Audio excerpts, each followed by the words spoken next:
So we are intentionally forcing Kenyans to pay more because of our inability to be more efficient. Is that what it is? Or is it that we're using dilapidated equipment? The technology is not yet there. I'm just trying to understand that because they say Kenya is leading in terms of geothermal production. Correct. So how could you be leading if we are venting too much of that steam in the atmosphere at night? Correct. Point number 5, where we are saying that because they are venting this power anyway, this steam anyway, this 800 megawatts anyway, gigawatt anyway, they are venting. Then because it's available at night, we restructure the tariff so that manufacturers who opt to operate at night can convert this steam to economic value, but at a subsidized rate. You realize industries are owning specific areas because there is power, availability of power that can run large consuming industries. If network is done properly, then we could have industries in each and every country. Maybe we also need to tell ourselves as Kenyans, I believe sometimes when we are doing these things, we don't do it competitively, so that, basically corruption.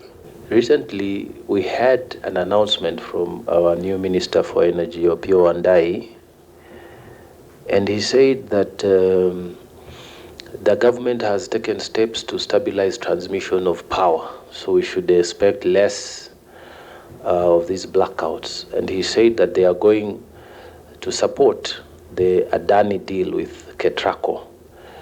As consumers and players in the industry, what is your take?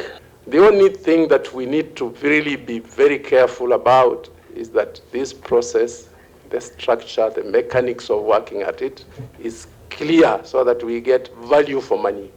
That is what is important, not the idea. The idea is very brilliant. How do you then go for value for money? You need to encourage competition so that it is not one person coming in and saying, I have this for you. It may look good on paper because you don't know what somebody else is thinking. We say when one person has an idea, 1 million other people are thinking about it. Can we get it better? Can we have, then we benchmark ourselves. Another thing that this committee has been successfully able to push through is now we dislodge the distribution of power from Kenya Power to Ketracco so that it becomes an infrastructure that is tradable, where a private developer can come, develop a line. We need even more redundant supply lines so that now you can even eventually choose which producer you want to consume from. This is the first step towards breaking the monopoly of Kenya Power. And this is now where Adani comes in, whether it's a good or a bad deal. It is maybe the step in the right direction where we have several redundant transmission systems where you can choose, I want to consume from Central, I want to consume from a particular dam, I want to consume from a certain geothermal.